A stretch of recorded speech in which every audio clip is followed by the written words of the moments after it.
Trump की धमकियों के बीच ये कयास लगाए जा रहे हैं कि हमले के लिए ट्रंप ने तैयारी आखिर कैसी रखी है, क्योंकि ईरान वेनेजुएला नहीं बल्कि एक परमाणु संपन्न देश है। तो क्या ट्रंप ईरान पर परमाणु अटैक के लिए तैयार हो गए हैं? ये सारे सवाल इसीलिए इस वक्त उठ रहे हैं क्योंकि अमेरिका में 9 जनवरी की रात डूम्सडे प्लेन उड़ान भरता हुआ दिखाई दिया। क्या है ये डूम्सडे प्लेन और क्यों इसे बड़े युद्ध की आहट माना जा रहा है, इस रिपोर्ट में आप समझिए। मादुरो को आर्मी से उठवाया, रूस के ऑयल शिप को पकड़वाया, ईरान के खलीफा को धमकाया, ईयू नेटो को भी चिताया और अब डूम्सडे प्लान उड़ाकर क्या जताया। दूसरी बार अमेरिका के राष्ट्रपति बनने के बाद डोनाल्ड ट्रंप की जंगी बैठकें दुनिया की समझ से बाहर है। एक तरफ तो वो युद्ध रुकवाने की बात करते हैं, खुद को शांति के नोबेल प्राइज का दावेदार बताते हैं, लेकिन आसमान में अमेरिका का स्पेशल प्लेन, जिसे कयामत के दिन का वायुयान कहते हैं, उसे अचानक उड़ाकर क्या संकेत देना चाहते हैं डोनाल्ड ट्रंप? क्या धरती के अंतिम युद्ध की तैयारी कर चुके हैं डोनाल्ड ट्रंप? डूम्सडे प्लेन का ट्रायल या ट्रंप का सिर्फ शक्ति प्रदर्शन? डोनाल्ड ट्रंप की फितरत है, जब भी किसी देश को लेकर आक्रामक होते हैं तो पूरी शक्ति के हमले के साथ अटैक के आफ्टर इफेक्ट के लिए पूरी तैयारी दिखाते हैं।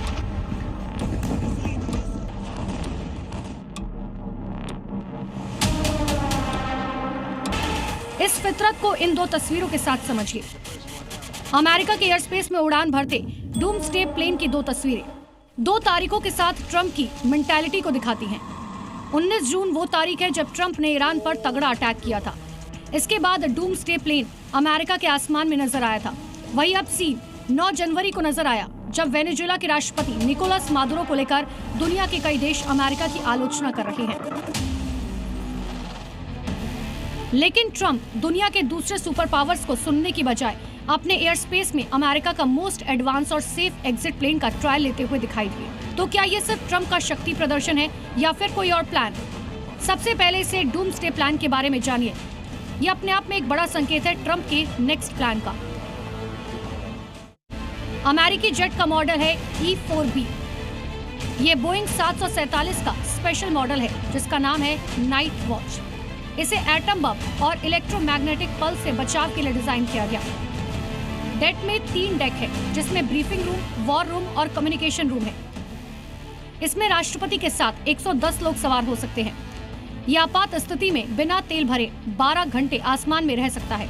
इसमें 67 सैटेलाइट डिश और एंटेना लगे हैं, जिसमें ग्राउंड पर कम्युनिकेशन कर सकता है। अमेरिकी राष्ट्रपति इस जेट से न्यूक्लियर कमांड कहीं भी दे सकते हैं। राष्ट्रपति के लिए E-45 प्लेन हमेशा ready to take off condition में रहता है। अमेरिकी राष्ट्रपति के लिए प्लेन हर 5 से 10 साल में एडवांस किया जाता है। 1970 के दशक से लेकर अब तक इसमें 8 अपग्रेडेशन किए जा चुके हैं। आज डूम्सडे प्लेन की सिर्फ बाहरी जानकारी ही दुनिया के पास है। जेट की असली क्षमता सीक्रेट है। इसे डूम्सडे प्लेन इसीलिए कहा जाता है क्योंकि युद्ध में अगर परमाणु हमले की नौबत आए तो अमेरिकी राष्ट्रपति अपने सैन्य अधिकारियों के साथ उड़ान भरे और फ्लाइट के दौरान परमाणु हमले का ऑर्डर दे सके। तो क्या ट्रंप इस डूम्सडे प्लेन की फ्लाइट के साथ न्यूक्लियर वॉर के लिए तैयार हो चुके हैं? अगर ऐसा है तो ये 3 फ्रंट ऐसे हैं जहां शांति की बजाय दुनिया महायुद्ध की तरफ बढ़ती नजर आ रही है। रूस यूक्रेन युद्ध के 4 साल पूरे होने को हैं, लेकिन इसे लेकर ट्रंप का रुख अब बदल रहा है। यूरोप के कई देश पुतिन को सुनने की बात कर रहे हैं, लेकिन ट्रंप रूस से तेल खरीदने वालों पर शिकंजा कस रहे हैं। इसी तरह का खतरा ट्रंप की वजह से मिडिल ईस्ट में पैदा हो चुका है। ट्रंप ईरान में तख्ता पलट के लिए कुछ भी करने को तैयार दिख रहे हैं, तो ताइवान क्राइसिस में चीन से 2-2 हाथ करने को भी ट्रंप तैयार है। यानी अगर दुनिया परमाणु युद्ध जैसी स्थिति में फंसती है तो सिर्फ ट्रंप की जिद की वजह से। वो चाहते हैं दुनिया उनकी शर्तें और अमेरिकी हितों के लिहाज से काम करे। लेकिन ट्रंप शायद शक्ति का संतुलन भूल रहे हैं। ये 1940-50 के दशक की दुनिया नहीं है।